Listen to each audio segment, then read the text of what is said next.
అందరికీ నమస్కారం. శ్రావణ మాసం అంటేనే మనకు పూజలు, వ్రతాలు, దీపారాధనలు, అమ్మవారి అనుగ్రహం గుర్తుకు వస్తాయి. అయితే ఈ పవిత్రమైన శ్రావణ మాసంలో నరదృష్టి తొలగాలంటే చేయాల్సిన ఒక చిన్న ఆచారం ఉంది. అదేంటో తెలుసుకునే ముందు మన ఛానల్ను మొదటిసారి చూస్తున్నవారు వీడియోను లైక్ చేసి మన ఛానల్ను సబ్స్క్రైబ్ చేసుకోండి. అలాగే మీకు ఈ విషయంపై ఏదైనా సందేహం ఉంటే తప్పకుండా కామెంట్లో తెలియజేయండి. మీ సందేహాలకు వీలైనంత వరకు సమాధానం ఇవ్వడానికి ప్రయత్నిస్తాం. ఇక నరదృష్టి తొలగడానికి శ్రావణంలో చేయాల్సిన ఆ చిన్న ఆచారం ఏమిటో తెలుసుకోవడానికి ఈ వీడియోను చివరి వరకు చూడండి. ముఖ్యంగా ఇంట్లో పిల్లలు ఉన్నవారు, కుటుంబంలో తరచూ చిన్న చిన్న ఇబ్బందులు ఎదురవుతున్నాయని భావించేవారు ఈ విషయాన్ని తప్పక తెలుసుకోండి. ఒక చిన్న పాత్రలో కొద్దిగా సాంబ్రాణి తీసుకుని వెలిగించండి. అందులో కొద్దిగా పచ్చ కర్పూరం కూడా ఉపయోగించవచ్చు. సాంబ్రాణి ధూపాన్ని ముందుగా పూజ గదికి చూపించి ఆ తర్వాత ఇంట్లోని అన్ని గదులకు చూపించండి.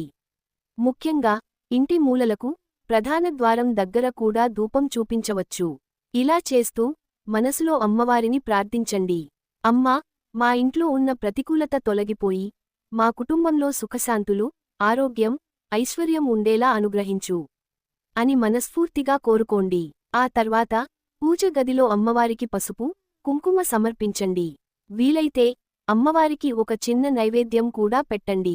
ఇక్కడ మరొక సంప్రదాయ పద్ధతి ఉంది. కొద్దిగా ఉప్పును తీసుకుని ఒక చిన్న పాత్రలో పెట్టి ప్రధాన ద్వారం దగ్గర కొద్దిసేపు ఉంచాలి. ఉప్పు ప్రతికూలతను గ్రహిస్తుందని కొందరి సంప్రదాయ విశ్వాసం. ఈ పద్ధతిని భయంతో కాకుండా భక్తితో, ప్రశాంతమైన మనసుతో చేయాలి. ఆ తర్వాత దీపారాధన చేయండి.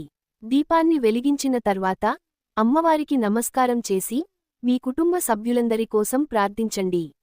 ఇంట్లో సుఖశాంతులు ఉండాలని, అందరూ ఆరోగ్యంగా ఉండాలని మనస్ఫూర్తిగా కోరుకోండి. గుప్పెడు కల్లుప్పు, రాతి ఉప్పు, 3 లేదా 5 ఎండుమిరపకాయలు, కొద్దిగా ఆవాలు తీసుకోండి. వీటిని పాప లేదా బాబు చుట్టూ గడియారం దిశలో 3 సార్లు, వ్యతిరేక దిశలో 3 సార్లు తిప్పి ఎవరూ తొక్కని ప్రదేశంలో లేదా నిప్పులపై వేయాలి. అలాగే పిల్లల చెవి వెనుక, అరికాళ్లలో లేదా నుదుటిపై ఎడమవైపు నల్లటి కాటుక బొట్టు పెట్టడం అత్యంత ప్రాథమిక పరిహారం. ఇది దిష్టి ప్రభావం పడకుండా కాపాడుతుంది. ఆవాలు, ఎండిన వేపాకులు, సాంబ్రాణి ధూపం వేసి ఆ పొగను మందార లేదా పచ్చ కర్పూరంతో కలిపి ఇల్లంతా పట్టించాలి. పిల్లలకు ఈ పొగను తగలనివ్వడం వల్ల నర దిష్టి తొలగిపోతుందని నమ్ముతారు. సాధారణంగా పిల్లలకు సాయంత్రం వేళల్లో లేదా రాత్రి నిద్రపోయే ముందు దిష్టి తీయడం మంచిది. కొన్నిసార్లు మన జీవితంలో సమస్యలు వచ్చినప్పుడు మనం చాలా ఆందోళన చెందుతాం. ఎవరో దృష్టి పెట్టారేమో, ఏదైనా చెడు జరిగిందేమో అని భయపడుతుంటాం.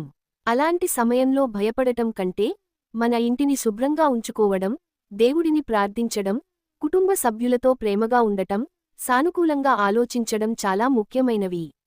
మన పెద్దలు చెబుతూ వచ్చిన సంప్రదాయాల ప్రకారం ఇంట్లో ప్రతికూల వాతావరణం ఉందని అనిపించినప్పుడు ముందుగా ఇంటిని శుభ్రంగా ఉంచడం, దేవుడి దగ్గర దీపం వెలిగించడం, ధూపం వేయడం వంటి వాటికి ఎంతో ప్రాధాన్యత ఇచ్చేవారు. ముఖ్యంగా శ్రావణ శుక్రవారం రోజున కొన్ని ఆచారాలను పాటించడం శుభప్రదంగా భావిస్తారు. ముందుగా ఇంటిని శుభ్రంగా చేసుకోవాలి. ఇంటి గుమ్మాన్ని కూడా శుభ్రం చేసి పసుపుతో చిన్న బొట్టు పెట్టి కుంకుమతో అలంకరించండి. వీలైతే గుమ్మం ముందు చిన్న ముగ్గు కూడా వేయండి. ఆ తర్వాత పూజ గదిలో అమ్మవారి ముందు దీపం వెలిగించండి. ఇక్కడ ఒక విషయానికి గుర్తుపెట్టుకోండి. పూజలో ఖరీదైన వస్తువులు ఉండాల్సిన అవసరం లేదు. భక్తి ముఖ్యం. శ్రావణ శుక్రవారం ఈ చిన్న పూజా విధానాన్ని భక్తితో చేయడం మన సంప్రదాయంలో శుభప్రదంగా భావిస్తారు. అలాగే వీలైతే ఆ రోజు ఒక పేదవారికి అన్నదానం చేయడం, అవసరమైన వారికి సహాయం చేయడం, ముత్తైదువులకు పసుపు, కుంకుమ ఇవ్వడం వంటి మంచి పనులు కూడా చేయవచ్చు. ఎందుకంటే మన సంప్రదాయంలో దానం, ధర్మం, భక్తికి ఎంతో ప్రాధాన్యత ఉంది. అమ్మవారి అనుగ్రహం మనందరి కుటుంబాలపై ఎల్లప్పుడూ ఉండాలని కోరుకుందాం. ఓం శ్రీ మహాలక్ష్మ్యై నమః. ఈ సమాచారం మీకు నచ్చితే వీడియోను లైక్ చేయండి. మీ కుటుంబ సభ్యులతో, బంధుమిత్రులతో షేర్ చేయండి. ఇలాంటి మరిన్ని ఆధ్యాత్మిక విషయాల కోసం మన ఛానల్ను సబ్స్క్రైబ్ చేయడం మర్చిపోవద్దు. మళ్ళీ మరొక మంచి ఆధ్యాత్మిక విషయంతో కలుద్దాం. శ్రీ మహాలక్ష్మీదేవి అనుగ్రహం మీ కుటుంబంపై ఎల్లప్పుడూ ఉండాలని కోరుకుంటూ మీ Hindu devotional talks YouTube channel